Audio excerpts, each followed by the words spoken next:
Good, happy Saturday evening. I'm Riley King, and welcome to the Riley King Newscast. Let's get started. First up, Laconia man helps rescue crews save teens in Lake Winnipesaukee River. Let's take a listen to this video from WMUR News 9.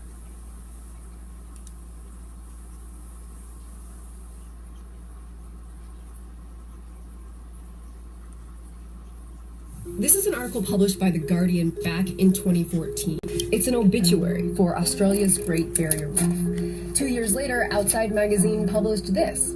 It's another obituary for the reef. It was just after 1 on Friday afternoon when the Laconia Fire Department was called to Messer Street for a water rescue in the Winnipesaukee River. That's where they found 48-year-old Shafiq Fassout struggling on a sandbar. We arrived at the end of Oak Street and we could see a gentleman standing in the river about shoulder deep, holding a very limp child in his arms. Responders quickly worked to get an inflatable rescue boat in the water. While we were preparing the rescue boat, we sent a rescue swimmer into the river to assist the gentleman. We placed a life jacket on the child, who was a teenager, and we brought him to shore.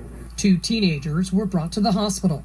The gentleman stated to us that he was outside barbecuing, noticed a commotion in the river, saw 2 teenage males struggling in the water, one of them going under multiple times. By the time he was able to get to them, the child was pretty much out of energy. The first child was able to swim to shore on his own. Like most rivers, the Winnipesaukee River can be very deceiving. Like right now, it looks very calm, but with the current and the changing depths, it could be very dangerous. It's 10 to 15 feet deep near shore, and on the opposite shore it gets to almost about 40 feet deep. Fassout says he knew where the sandbar was as he had fished the river for years. So the child was literally brought to the only safe haven in a stretch of river over 150 feet wide. Officials say if Fassout hadn't been barbecuing, the outcome could have been quite different. In Laconia, Suzanne Rowntree, WMUR News 9. Okay, and there you go on that report.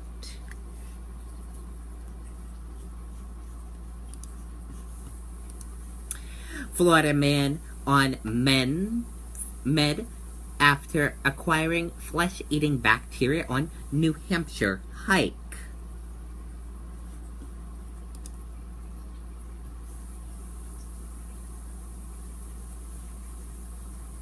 A Florida man is recovering from a flesh-eating bacteria he encountered while hiking in New Hampshire.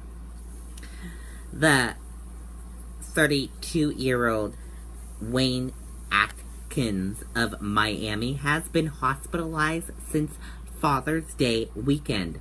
WHDH TV reports Atkins was left in a 2-week coma because his organs were shutting down. Doctors say the bacteria entered Atkins' body through blisters on his feet when he went on a hiking trip. He started feeling sick when he got back to Miami. Doctors say the bacteria were stopped via antibiotics and surgery. Family members in Norwell, Massachusetts say Atkins is doing well. Doctors say the chances of contracting bacteria like Atkins did is 1 in 250,000.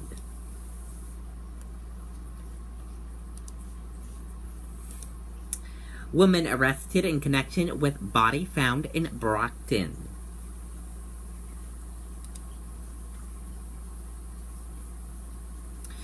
A woman is under arrest in connection with the discovery of a body in a Brockton apartment. State police arrested Catherine Podgresky, 33, of Brockton, and charged her with accessory after murder and death of her boyfriend, Joseph Shaw, 44, who had been missing since Monday. The Plymouth District Attorney's Office said police received a report at 10:30 p.m. Friday from a woman later identified as Podolsky, who directed them to her third-floor apartment on Green Street. Police found Shaw's body in a closet inside the apartment. Police conducted interviews and executed search warrants Saturday, which led them to arrest Podolsky. She is being held until her arraignment Monday in Brockton District Court. Authorities said it does not appear to be a random incident and there is no threat to the public safety. The investigation is ongoing.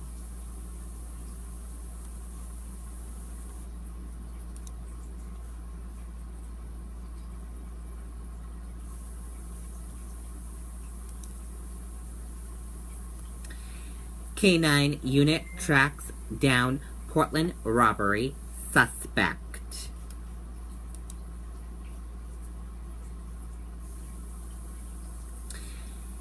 A Portland police K-9 unit is credited with bringing down a robbery suspect in the city Saturday. Marco, the police dog, and Officer Zach Finley were called in early Saturday for reports of a taxi driver who had been robbed and assaulted about 2 a.m. in the area of Valley Street. Police said the suspect robbed and assaulted the driver with a knife. The driver suffered non-life-threatening injuries and was treated at the scene.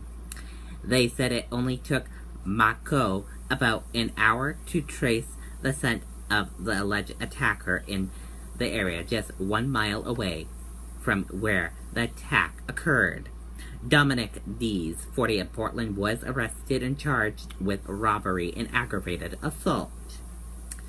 Dees was taken to Cumberland County Jail on $35,000 bail and has a court hearing scheduled for Monday.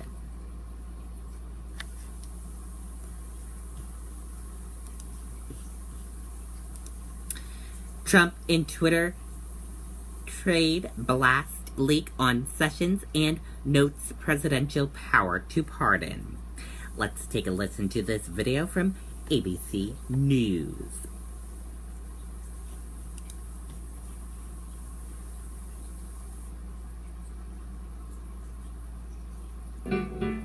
I've been working as a philanthropic consultant for about 3 years now. There are several tools that have really helped me in starting and maintaining my business. QuickBooks, of course, being one of those. I use QuickBooks on a daily basis from my laptop to track expenses and look at revenue.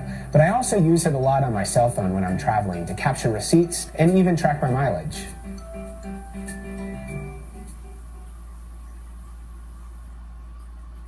Good morning. Another day, another bombshell report on the Russia investigation. This one comes from the Washington Post, and it involves the embattled Attorney General Jeff Sessions. Now, the story says that U.S. spy agencies intercepted communications between the Russian ambassador to the U.S., Sergei Kislyak, and his superiors back in Moscow, in which Kislyak talked about conversations that he had during the presidential campaign with then-Senator Jeff Sessions, a major Trump supporter. According to the Post, Kislyak told his bosses that he and Sessions discussed both campaign and policy issues. Now, this directly contradicts what Sessions told Congress during his confirmation hearings for the job of Attorney General back in January. Now, it is important for us to point out here, we don't know whether Kislyak was exaggerating to simply impress his bosses or perhaps planting false information to confuse American intelligence agencies.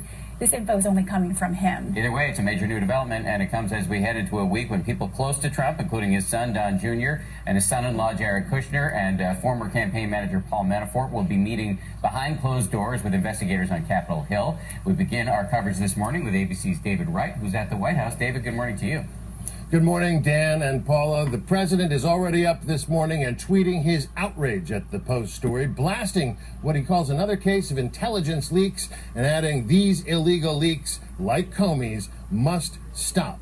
Well, the story drops on a day that the president heads to Norfolk, Virginia to commission an aircraft carrier, hoping to change the subject. Trump's trip to the most advanced aircraft carrier ever built comes as the White House is eager to get back in fighting form.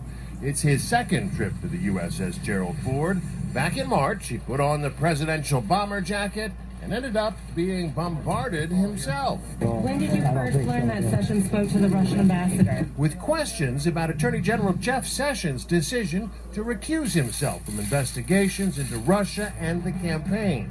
This week, Trump told the New York Times he would have picked somebody else had he known Sessions would recuse himself. Now, Sessions' own account of his contacts with the Russians is under fire. Despite his repeated denials, I never had meetings with Russian operatives or Russian intermediaries about the Trump campaign. The Washington Post reports that the Russian ambassador's own accounts of 2 meetings with Sessions contradict that. The phone calls, according to the Post, intercepted by U.S. intelligence agencies.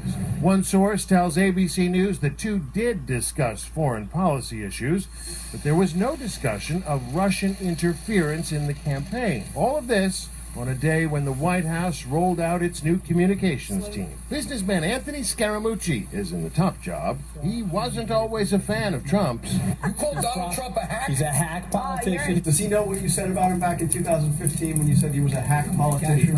He brings it up every 15 seconds, okay? Mr. President, if you're listening, I personally apologize for the 50th time. I love the president. Sarah Huckabee Sanders is the new White House press secretary. Outgoing press secretary Sean Spicer told Sean Hannity Trump didn't want him to quit. He wanted to bring some new folks in to help rev up the communications operation. And after reflection, my decision was to recommend to the president that I give Anthony and Sarah a clean slate to start from. Now, Spicer also told Hannity he tried to be good-humored about all those jokes at his own expense, but saying that some of them went from funny to mean. Overnight, the president tweeted out, quote, "He's a wonderful person. He took a tremendous amount of abuse from the fake news media, but his future is bright." Dan and Paula? David Wright, thank you very much. Reporting from the White House.